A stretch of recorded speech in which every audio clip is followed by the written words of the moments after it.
And when Jesus talks about taking up the cross, about death and resurrection, he means foregoing getting it right and giving up what it might mean to make everything work out for me and instead just trust God and love people. And trust that that is the best way to live. And that is Jesus's entire ministry, all of his teachings, all of his miracles, his death and the resurrection, wrapped up in those four words. Trust God, be kind. Welcome, everybody. It's time once again for the next chapter with Charlie Hedges, as he explores turning the page on his life and yours.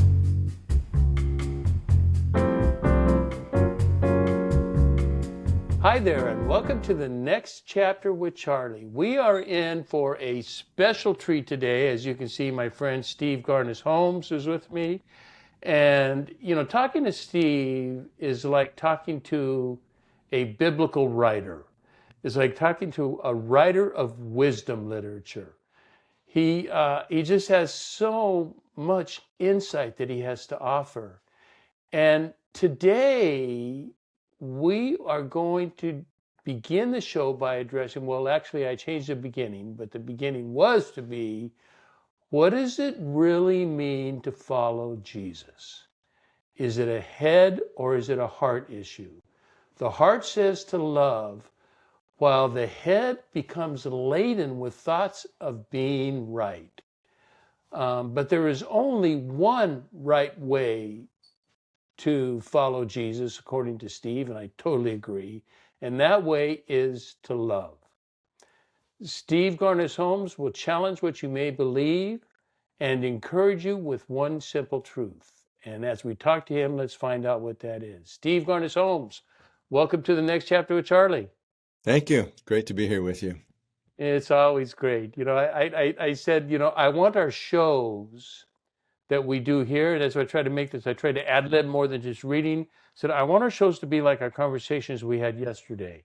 So when I have conversations with you, I think I want to tape them for the show because those are the dear conversations. But yesterday always also,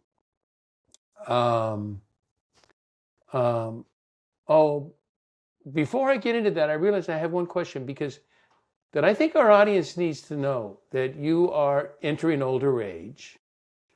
And yesterday, you somewhere between shocked and embarrassed me with your physical life, what you do physically. You ski, you ride bicycles, you don't drive your car to the post office, you ride your bicycle to the post office.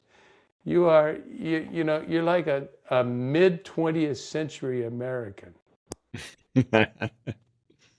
Well, I think I'm going to be a late 21st century American when we've burned up all the oil and not so much choosing to live off the grid, but the grid is falling apart because we're overusing it because of the energy that AI takes. All of a sudden, we're going to realize that riding our bikes is a way we can get around.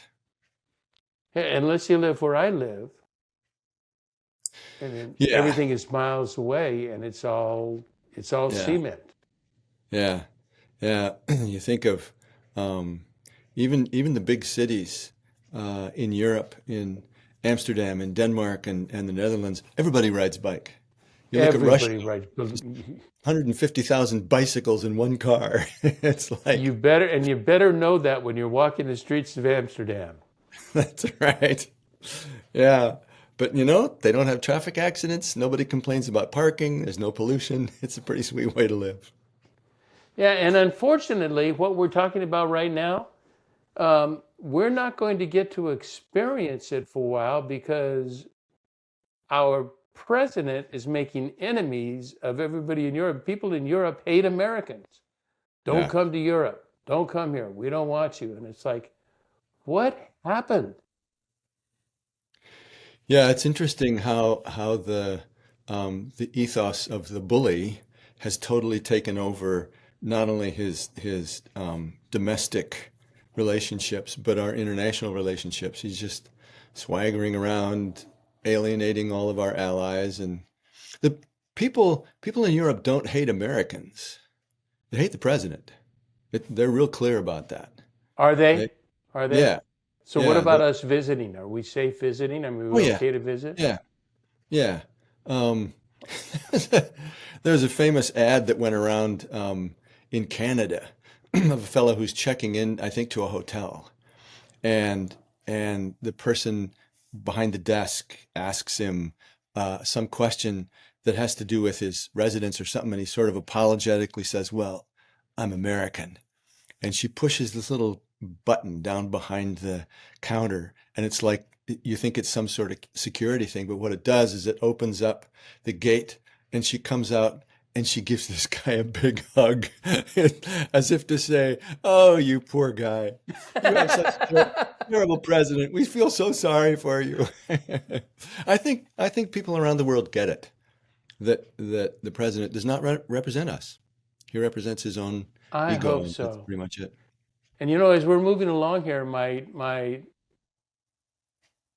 viewers and listeners are going to hear this is the first time I've ever done anything that's going to look political on my show at all. First time, decade of doing this. And so all of my Trump bashing that will come out today, I think it's important for people to know that I am Republican. I've always been Republican. But like you said, this transcends party. You This know, is not about a party. yeah, I've always thought of myself as a flaming liberal, but in the Well, last year, I've come to realize that in a lot of ways, I'm really conservative. I really believe in law and order, and I believe in respect for institutions, and I believe in the slow, gradual change for things. You don't just sort of launch into stuff. You talk about it, you work it out. Um, and all of those things are things that the current administration is against. There, there's no respect for institutions. There's right. no respect for law and order. The all those old-fashioned things like the Constitution, they don't matter now. So it's really not a matter of liberal, conservative, Republican, or Democrat. It's entirely a matter of whether you happen to like the president or not. It's very personal. That's the only, I mean, look at his cabinet. The only qualification that anybody on the cabinet has is that they like him. Well, they're going to agree, or whether they like him or not, they're going to agree with him. They're going to agree with him. They're not That's going to all. publicly disagree with him. Yeah, yeah. And so they're enormously unqualified. They have no idea what they're doing, but they're loyalists. And that's what we're faced with. It's not a matter of whether you're Republican or Democrat. It's whether you're for the emperor or against the emperor. It's really scary. Let's give an example because this fits with what you and I were talking about. And this policy here, what I want to do is and I'll just read my notes, is that I wanted to begin this part of the conversation with recent news about the Trump administration and Dr. Martin Luther King Jr.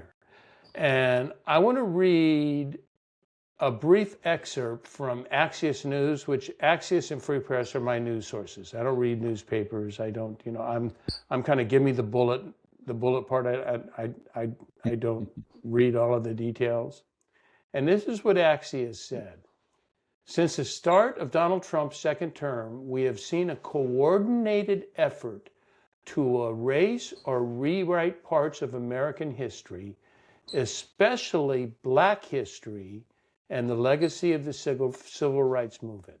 Here are some things we know. Trump has removed an MLK bust from the Oval Office. And after a sweeping anti-DEI executive order last year, federal departments, including the DEI, paused all activities and events related to MLK Day. And you know what it was replaced with? You know what the holiday is now going to be about? My birthday, which is it is like do we not see, does Can people not see the absurdity of this?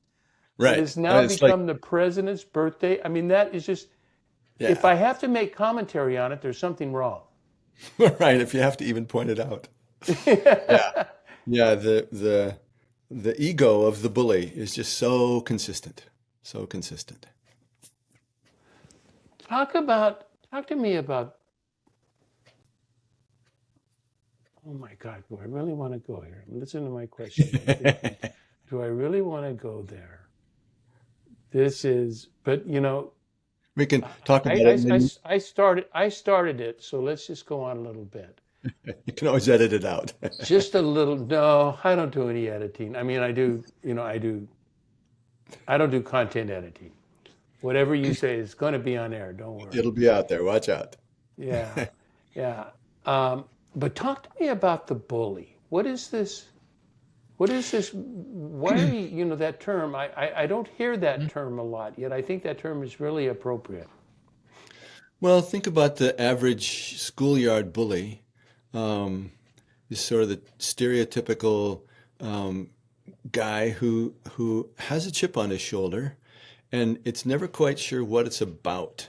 It's not like it's around an issue. It's just that he really wants to feel that everybody else is afraid of him or admires him, and he enforces that, and he gets a kick out of picking on people who are weaker than him. I think pretty consistently you can see that in our president, the way his entire platform is retribution, and he says that he's pretty clear about it. He's sending ICE to the states of people whose governors or whose senators voted against him or ran against him. It's all Yeah. retribution. It has nothing to do with any principle, and it's rooted in this desire to dominate. And it really strikes me how if you want to light some fires, here's a fire. I think Donald Trump perfectly embodies the Antichrist. Everything that Jesus ever said or did, Trump is against. He, Jesus said, "You shall not lord it over other people, be humble." Oh my gosh. Talk about lording it over. That's all Trump does. Forgiveness and healing. Nope, he's against that. The constant, consistent prophetic message that God looks out for the poor and the powerless and the outsiders and the marginalized. No way. No. Trump is all about the billionaires and the millionaires. Just consistently, everything that Jesus is for, Trump is against. It's amazing how anti-Christ Trump is. Well, And, let's and do this. Let's do this, Steve. Let's take what Jesus was for mhm. and let's talk about that, and then remind me to evaluate at the end, where is our country in light of this? Mm, yeah. Um, I just read, I have never heard, we're going to talk about the mission of Jesus and what he means to follow me. And that you brought that up yesterday to me, and I think Mhm. that's a powerful concept to go with. But now, I have read several articles or several authors say that Jesus' message to his hometown in Nazareth, they're calling that the mission of Jesus. That is the mission of Jesus. And I don't know how true that is, but I know it certainly represents what he does. And his reading from Isaiah simply says, to bring good news to the poor, proclaim freedom to the prisoners, recovery of sight for the blind, release the oppressed, and announce the year of the Lord's favor. And Um, significantly, he puts a period right there to proclaim the year of the Lord's favor, period. If you read Isaiah that he's quoting, he leaves out the next phrase, which is, and to declare the time of God's vengeance. Jesus specifically omits that. There is no vengeance, only favor. Isn't that interesting? that's fascinating. What do you make of that? Well, as I talked yesterday, um, this is my one sermon that I'm always preaching. There are two religions in the world, and everybody is always practicing one or the other, of every religion or no religion. One is the religion of being right. You figure out the formula for how the universe works, and then you play the game according to the rules that you've figured out so that it turns out as well as it can for you. You do your best to get it right. And in Christian setting, what that means is you follow the laws of God and then you go to heaven. And if you mess up, then you get punished. It's all about rewards and punishment, so get it right. The other religion is the religion of being in love. You are so smitten by the wonder of this life and the grace of God that you're in love. And in that joy and gratitude, you pass on that love to everybody you can. Now, the difference between those two is pretty stark. Sooner or later, if you follow all the rules, you're going to hurt somebody. If you love everybody, sooner or later, you're going to break a rule. You can't have both. And Jesus was clear that both of those religions are woven throughout the Hebrew faith. The Jewish faith is full of that. What the Hebrew Bible is full of that. So you'll see these declarations that God is forgiving to the seventh generation and that God punishes. And they're both in there. And Jesus asks us to choose one or the other.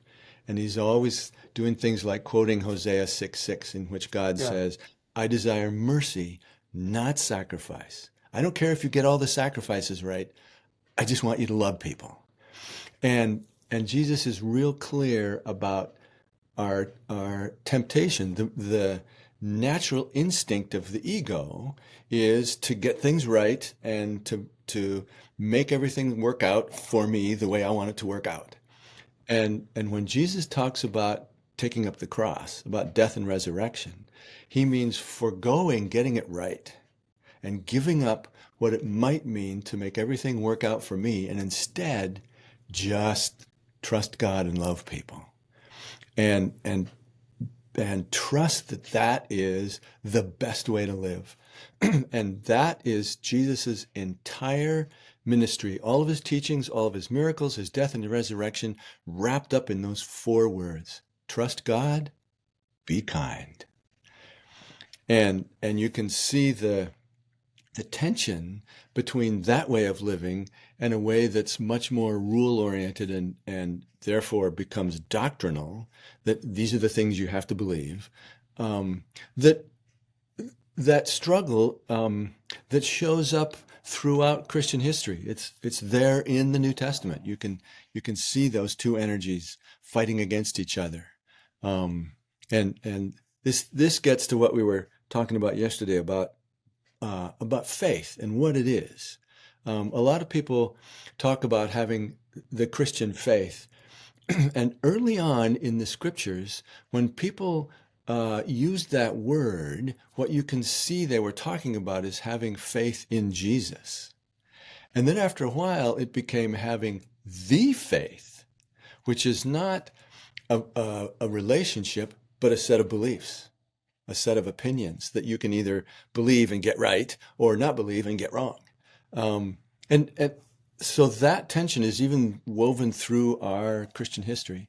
And it's still on us to make that choice, to choose to act in total trust of God's grace and to love everybody, as opposed to figuring out the rules, figuring out what I'm supposed to believe and believing that, figuring out what the stuff is that I have to do, what the boxes that I have to check off in order for my own benefit. And for most people, that's that you die and go to heaven. And Jesus basically says, heaven is when you love people. It's not later. It's living the world of love. If you enter into that love of all people, that's what it means to enter the kingdom of God. Yeah, I you pointed out yesterday something. You made a distinction between following the faith of Jesus, which requires action. That is a very action-oriented sort of faith. Yeah.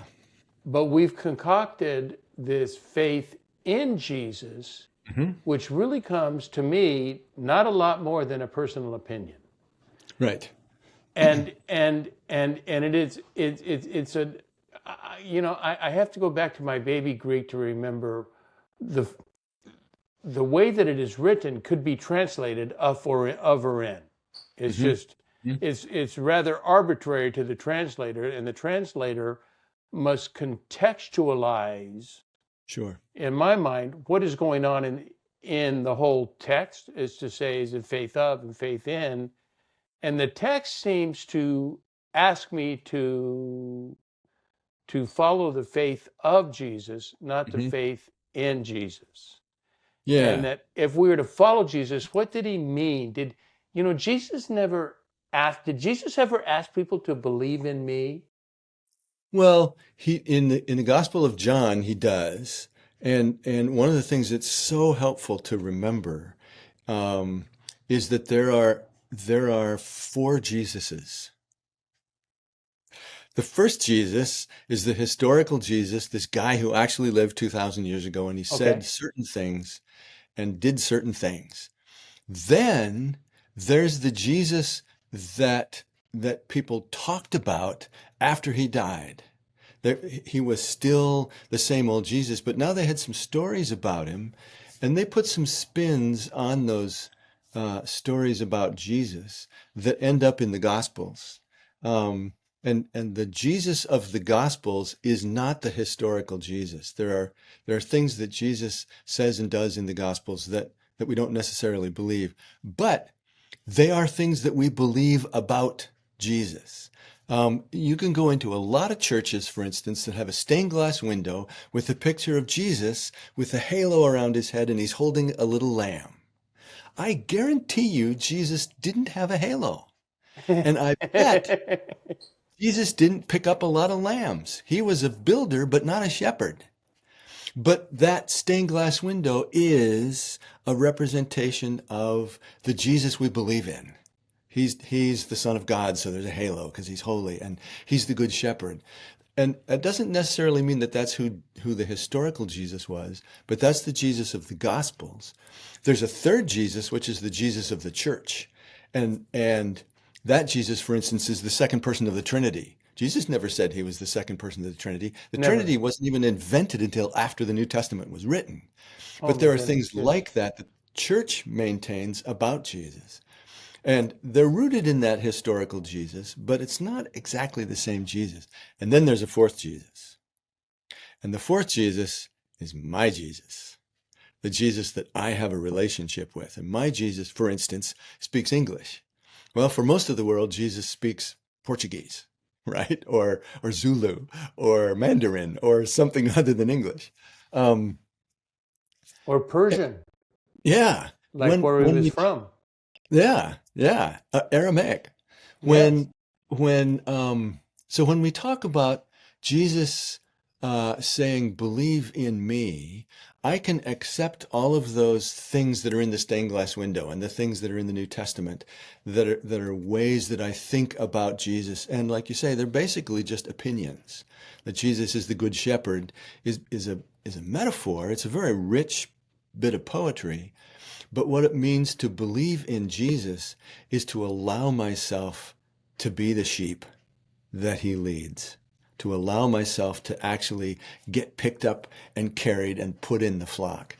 When Jesus encounters the disciples in those stories in the lakeshore, when he comes up to the fishermen and he says, "Follow me," none of them say, "I believe you are the Son of God," and sit down in their boat.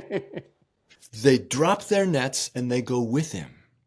And I think that's the tension that you're talking about between believing in stuff about Jesus rather than following as a companion of Jesus. And rather than my faith being faith in Jesus, that I think he's the Son of God, I think this and think that about him, I have the same faith that he had, that God is graceful and powerful, and that I can absolutely trust God and absolutely love people. And I will trust that. I will leave the boat and go with him. That's what it means to believe. In the same way that when you see a rickety looking little rope bridge over a deep chasm, you can have some understandings about physics and engineering, and you can decide whether or not you think that bridge will hold. None of that is faith. Faith is when you step out on the ding-dang bridge. And I think that's what Jesus means when he says to believe.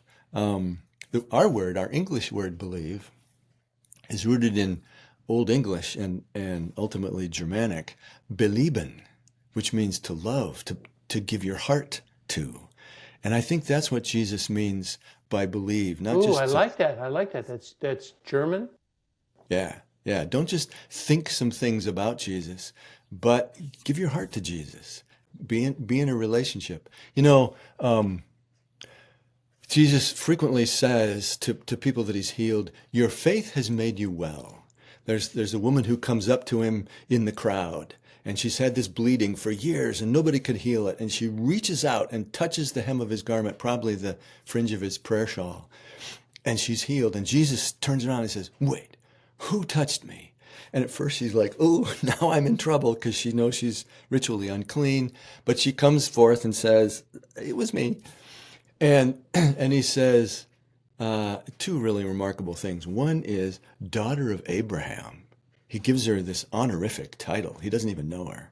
And the second one is that he says, your faith has made you well. Now, he doesn't know anything about her religious beliefs. What he does know, the only thing he knows, is that she reached out to him. And there's two parts to that reaching out. One is trust. She reached out trusting that something good would happen and she wouldn't get in trouble. She was willing to take that risk.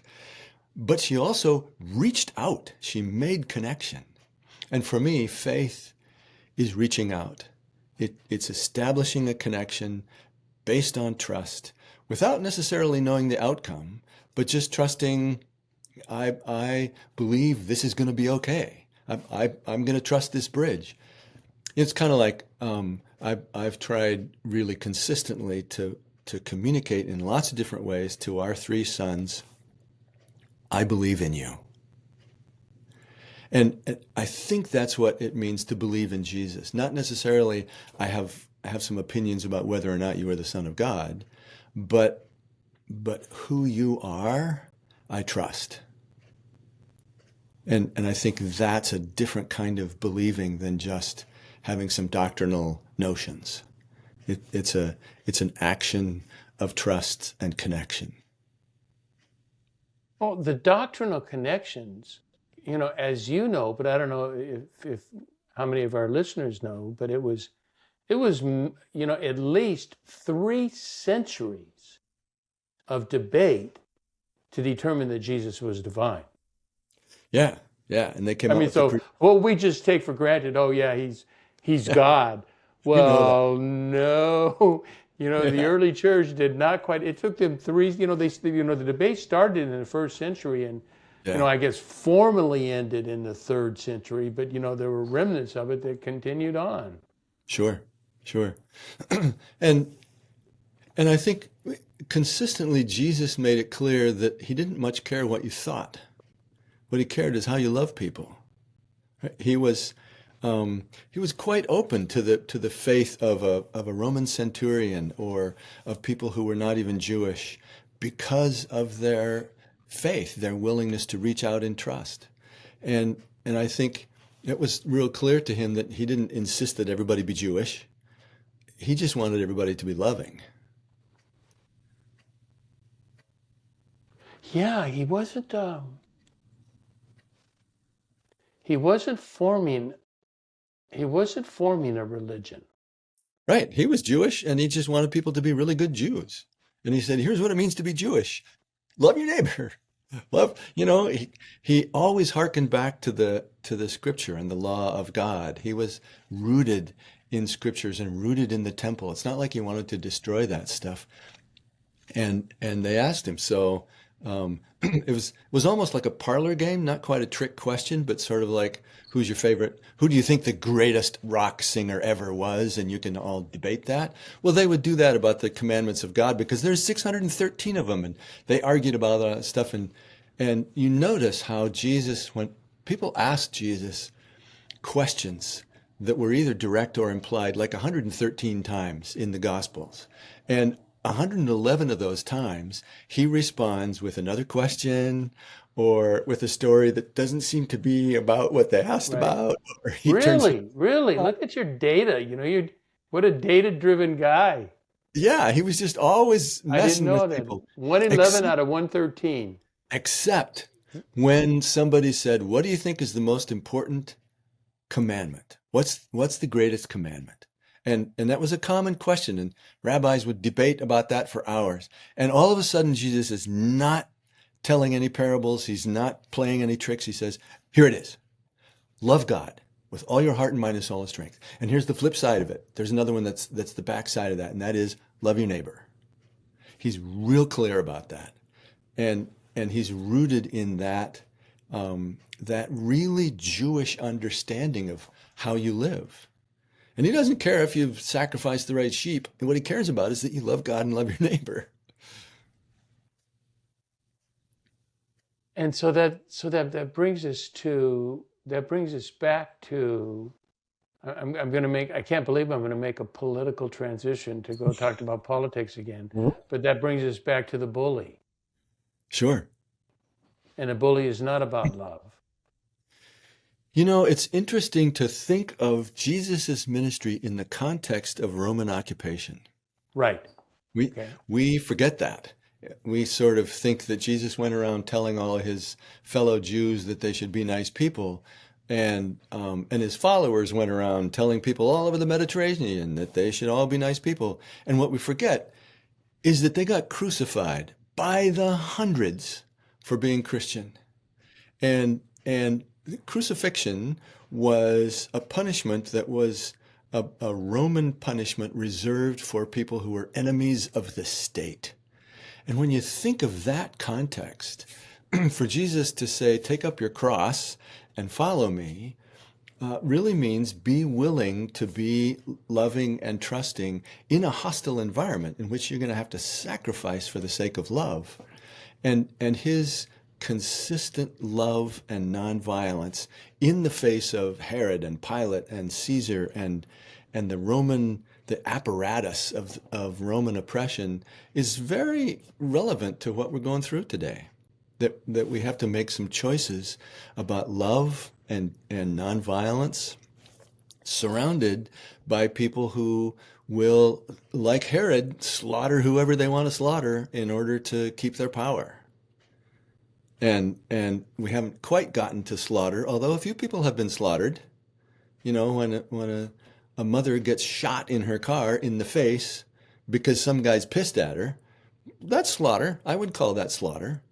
And there haven't been hundreds and hundreds yet, but there have been dozens and dozens of people who have been shot and thousands of people who have been arrested and detained and deported. So there's some real brutality going on. There's some real Gestapo energy out there on the streets, choosing to be gentle and loving and courageous in that kind of environment. That's what Jesus was talking about. That this is what he was training us for, to go out there like sheep among wolves, like protesters in the face of ice. Sheep among wolves is protesters in the face of ice. I like that. It's unfortunate that the protesters get violent. Right. That screws up the whole message. But And then those are I read a lot that said those are also instigators, that they are not so much the protesters. They are people that come in that are looking for this sort of thing. Sure. All it takes is one person to throw a brick and you got trouble. But that's part of what Trump and Kristi Noem are counting on. If we send in enough thugs, it will get ugly. And so they're fomenting violence. Everybody's singing Kumbaya till ICE shows up, and then there's trouble. And what they know is that if they keep pushing that, sooner or later, there will be violence, and then they can use that violence as an excuse for more oppression. And Dominant it's control. Yeah. yeah, it's right out of the Nazi playbook. It's all been done before. It's very familiar to anybody who was in Germany in the 1930s. They've seen it happen. There's not much, unfortunately, we don't have any of those left, just because it's so long ago.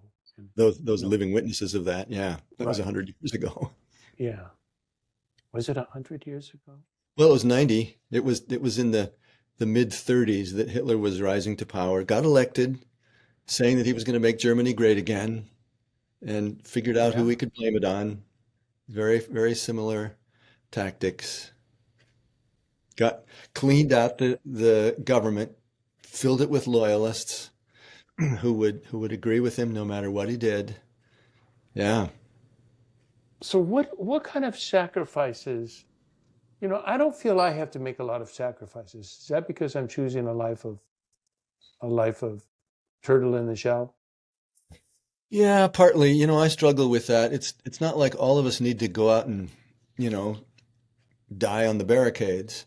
I think a lot of what it is the willingness to not just be in charity, but solidarity with people who are endangered. Again, one of the things that Jesus made really clear and modeled for us is not just that he thought that God cares for the poor. Jesus spent time with the poor. Yeah, when he was put on trial by the Sanhedrin, they made up all sorts of bullshit about him. But the one thing that actually was true and that stuck was when they said he eats with sinners. Absolutely. Jesus broke down those hierarchies. And then he put himself at the same risk as the people who were already being judged. In his case, it was the lepers and the prostitutes and the people who weren't Jewish. In our case, primarily right now, it's the immigrants. And the challenge that I think Jesus offers us is not just to be in charity toward them, but to be in solidarity with them.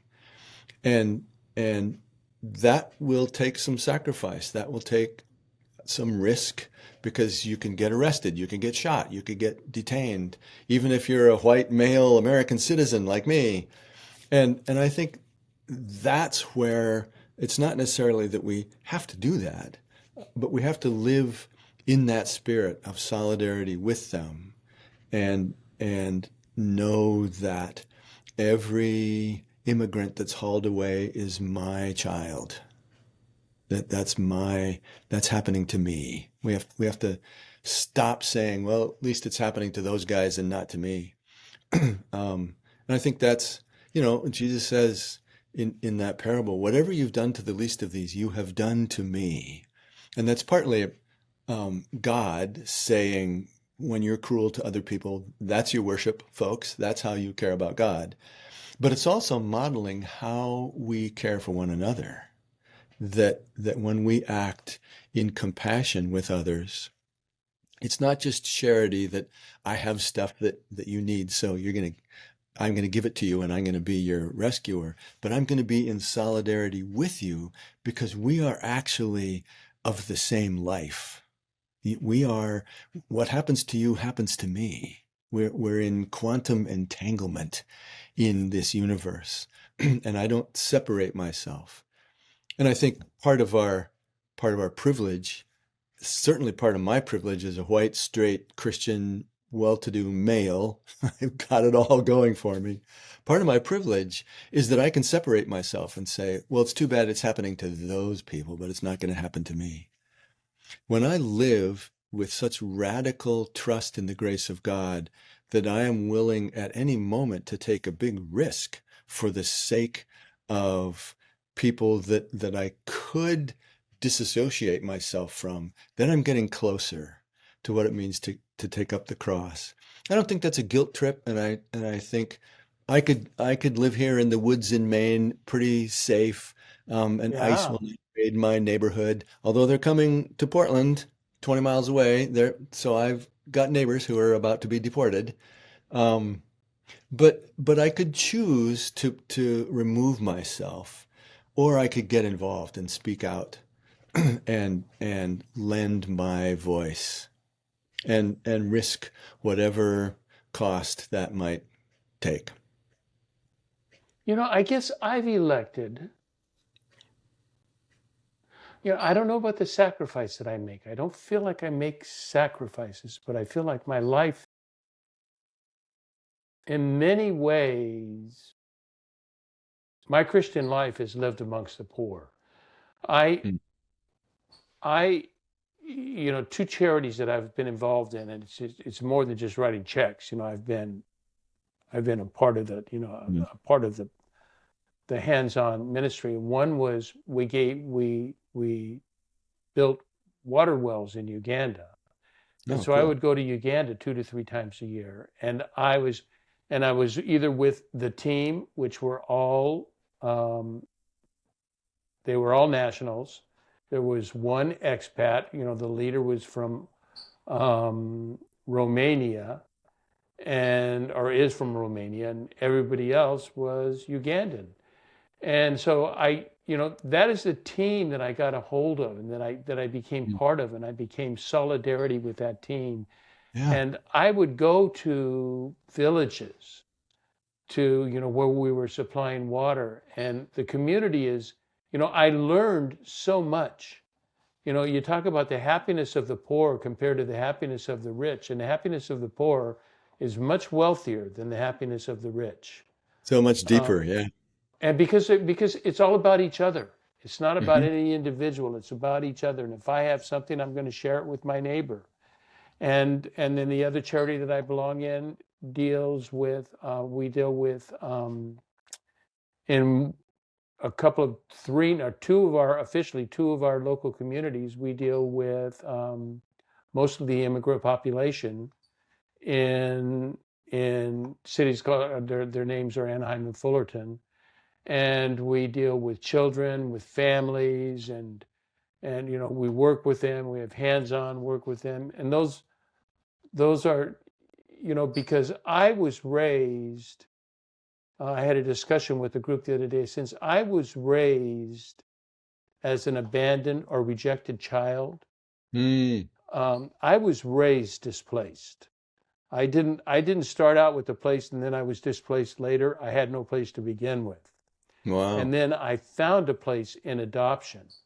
But it nevertheless took me 30 years to even begin to overcome that. Sure. And I find that what is really helpful to me, Steve, and so that's why it's not sacrifice, is I so identify with the abandoned and the rejected and the oppressed. Hmm. I just Hmm. identify they're my people. That is who I Yeah. am. So when I see or feel the oppressed, I see and feel their oppression. And Hmm. it doesn't even go. It's not even a logical. There's nothing logical about it. It is all emotional. It is all, and I don't even know if emotion is the right word. It is just all essence. It's all feeling toward these people. So sometimes I hear about sacrifice and I say, I don't know that, I've got money and I give money. I don't, I'm not rich, but I'm like you. I'm a well-to-do white man living in the Orange County bubble in the comfort of the most comfortable Hmm. place we can live, apart from where you live, and you live idyllic. You live in the garden. Suburb of hell, heaven. It is a suburb of heaven, and I'm in a suburb of hell. Um, Right. but that's why Mhm. sometimes the word sacrifice, I don't feel it's sacrifice. I just feel it's what I am, and it's who I Yeah, do and what I do. I think that's important.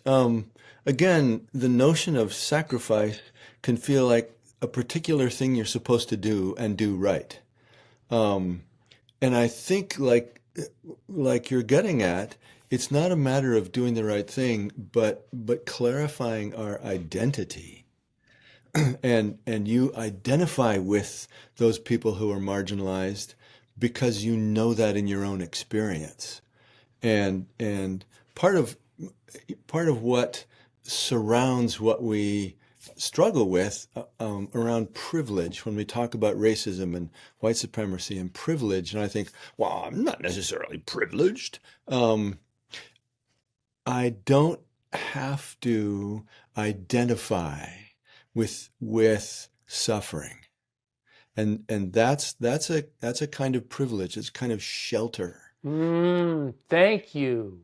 And part of what it means for me to be in solidarity is to say that privilege of mine is an illusion, that I am equally likely to be abandoned and rejected as soon as I say something that other people don't agree with. So I go along with them. If I were to have been born with a different colored skin, I would have been more rejected than I am. And rather than buy into that, that privilege, that protection, I buy into the solidarity and say, I am one with those people who are being rejected and marginalized. That's me. Those are my people. I identify with them. And it takes a lot to overcome that sense that I don't identify with them and I don't have to. I'm so immersed in my white middle class safe life that's hard for me to imagine living with the kind of fear that somebody who's been traumatized has to live with. Somebody who's been assaulted or abused as a child that lives in that sort of hypervigilant state. I don't have to, I can get away with not identifying with that. And to me, the sacrifice is not that I go out and do some brave thing, but I learn to set aside my sense that that's their problem and not mine. That suffering doesn't actually affect me, and to set aside my privilege means to open myself to that suffering and take it in and take it seriously as mine. As Martin Luther King said, and it's been said in other places too, that injustice anywhere is injustice everywhere. That injustice that affects somebody else out there affects me. And it seems like the primary temptation that's, again, to make reference to the political situation, that's in our political world, but it's also in our spiritual world. The primary temptation is the temptation to think that your pain is yours and I don't have to deal with it. And compassion is the act of saying, I am hurt by your suffering, and I care about your suffering because it's part of who I am. It's a part of my reality, my being.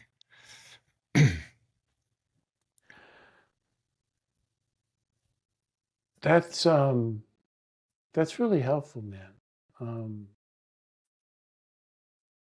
But it and I don't know how to comment. I'm just, although you're making me think, do I need to make, what do you think? Do I need to have talks like this more on my show rather than personal development and all that stuff I'm getting bored with? Well, if you're getting bored with, maybe you should do less of it. You know, I think part of, again, to get back to that notion of following Jesus, if we imagine this scene in which Jesus is standing on the lakeshore and he says to the disciples, "Follow me," and the scriptures, in a couple different versions of it, indicate that they immediately left their nets. They just dropped the stuff that was in their hands and followed Jesus. And if we imagine that as a real historical moment, I can imagine the fishermen looking at each other and thinking, "Follow him where? Where's he going? What's going to happen next?" Well, they ask him that. They ask him, "Where are you going?" Yeah. And there's that little moment where they say to themselves, "Will I follow him even if I don't know where this goes? I trust him, so yes." and they make that choice and they get up and go. And I think, you know, thinking about the kind of talks to have on your show, or what we do next as a compassionate act, whether it's in our personal lives or in the political world, there's, I think, the next step is always revealed to us, but never more than that. You know, the invitation is to the next step. And again, that's where our faith comes in. Do I trust Jesus to lead me in a way in which I can't see where the road is going? All I can see is this next step. I will follow him today. I will do this. I will have this conversation. I will ask this question. I will engage in this activity. And I don't actually know where that's going to lead me, but I'll trust Jesus and go with it. I'll follow. And that's a way of living that's very different from this world that asks us to plan out our financial future and take steps to build your career and all these different ways of providing for ourselves, none of which are relevant to the work of actually following where Jesus in the Spirit asks us to go right now, next. And it's an So adventure. let me ask you this. So let's get practical, because we've been kind of theological, a little philosophical. What are your next steps? You know, if you have it, do you have it, not next steps, do you have a next step in this journey of following Jesus? You know, a couple of them. There are things that I feel called to continue to do. You know, it doesn't feel like so much a next step as keep on going with my writing poetry and just in general the way I treat people. And those are conscious things. I mean, like when people ask me, sometimes when people say, "So what do you do?" You know what they mean is what's your job? Oh, I And know. and sometimes I will tell them I'm a retired Methodist minister. And sometimes I'll say, "What do I do?" "I write poetry. I ski in the woods. I write," and they say, "No, I mean, what do you do?"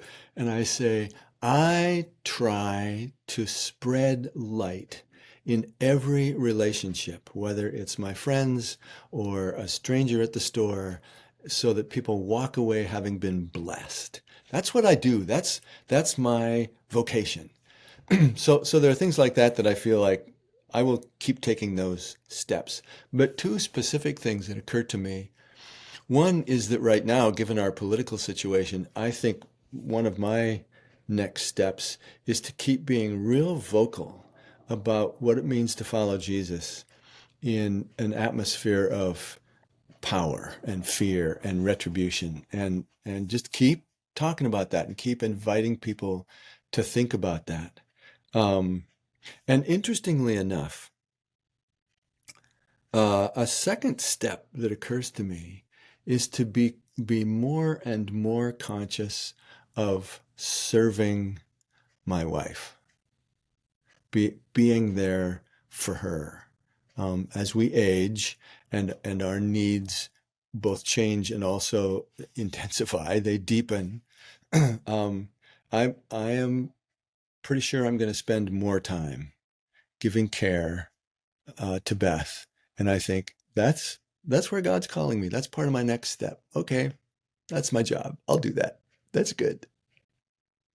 You know, that's interesting, because you know, I can identify with what you're saying, because I don't know if we talked about it or not. I think we probably did. We talked about everything else, but I did. I don't do New Year's resolutions. Mm, I do themes. I do, mm, and then, you know, it's a theme for me to follow, because I'm a big picture guy. I'm not a detail oriented guy. You know, I make lists and lose them. You know, I don't, thanks. but I do not lose thoughts and direction. Mm, And so my theme, I had one theme, and then I forgot, oh, I've had another theme that I'm actually living day to day. So I need to say I've got two themes. And so my theme I've really been working on for the last couple of years is to daily experience wonder, to be open to the wonder of creation and open to the wonder of God and the wonder of life and the beauty. And that's why I travel. I travel for wonder. I travel to find wonder. It said, Hmm. is that I heard a quote when we were just traveling, and we were in Asia for a while, and said, I no longer go on vacations to sightsee, but I go on pilgrimages to experience wonder. And Yeah. so they're the same thing, they're the same week, 2 weeks, 3 weeks, month, whatever I'm gone. It's not to sightsee. I'm a terrible sightseer. Don't go to a city with me. If you want to see the Eiffel Tower, I've seen it, and I've seen other things like it. I don't want to see the Eiffel Tower or another one even similar. It doesn't do anything to me. I want to walk in the streets and feel the people and experience the people. And so those are elements of wonder to me. But you know what the other big word is in my life? And I want to leave a legacy. I want to leave one legacy. I want to die with one legacy. And the legacy is that of loving kindness. Hmm. Um, um, so I call it kindness, but it is loving kindness. And the beauty of kindness is this, Steve, is that it is replicable. And Yeah. it is something that I will never, ever be known after I die. People will not be kind because they say, we learned this from Charlie. Right. You know, so my name will have nothing to do with it. And that is fine with me. But if I leave a legacy by being kind to someone, and that sort of It's a virus. incites them, it is a virus that incites them to be Yeah. kind to other people, and Yeah. kindness spread. Then I've led I've lived a life of kindness. So You those got it. fit in. Those are my things, and they're not sacrifices. They're far Right. from sacrifices. They're lovely. They're wonderful things to do. But I feel like I'm following Jesus in doing this. Yeah. What are your thoughts on that? You know, when we talk about the call to love your neighbor, it Right. sometimes feels a little enormous because love feels so romantic, or it feels like we're required to have certain feelings. And I think what Jesus meant by love is basically kindness. Basically, just be kind to people. You see what they need, you're there for them. You shed light in their lives. And I think kindness is sort of undervalued because it doesn't sound as powerful as love, and certainly not heroic. But when it comes right down to it, it's simply the act of kindness that changes people's hearts, and that give when you give somebody kindness, they have it, and they will give it. And there are some people who need a lot of kindness to stop being such jerks, but they're not going to stop being jerks any other way than being given grace and mercy and kindness. It's powerful stuff.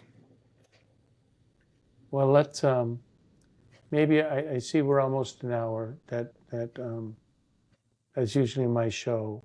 It is 45 minutes to an hour, Hmm. uh, and I think we've ended on a wonderful note.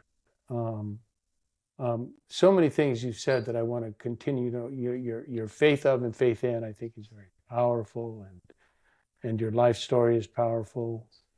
But to end, sacrifice is solidarity. It's identifying with other people. It's identifying with the state of other people and the broken state, and that love and loving kindness is the answer, or is an answer. Yeah. Oh, I would even say the answer. I'm I'm a big believer in love. Yeah, and it's not like I say, it's not charity. It's not that I'm giving somebody else something that they need. It's what I need. I am not whole until I am one with the other people that I am one with. It's what to me it means to be the part of the body of Christ. We all have our part and we all belong. And I am not whole unless everybody in the body is whole with me. And I'm always seeking that wholeness. And that's where the power comes from. It comes from the wholeness, not from the individual pieces. I have so many comments, but I'm going to wrap up with that because there's just, I was going to take us down another path that we would have been. We could go on and on and on. Yeah. Yeah, we could go on for forever. Steve Garnas-Holmes, it's such a joy talking to you. That's fun. Yeah, it's fun, but it is so rich, and I think it's wonderful. I think our people just treasure times when I'm going to have a show with Steve. Good. Okay, bro. All right. So, I want to thank everybody. Thank you. And I want to thank everybody for tuning in to the next chapter with Charlie. And until next, this is Charlie Hedges signing off. Bye for now.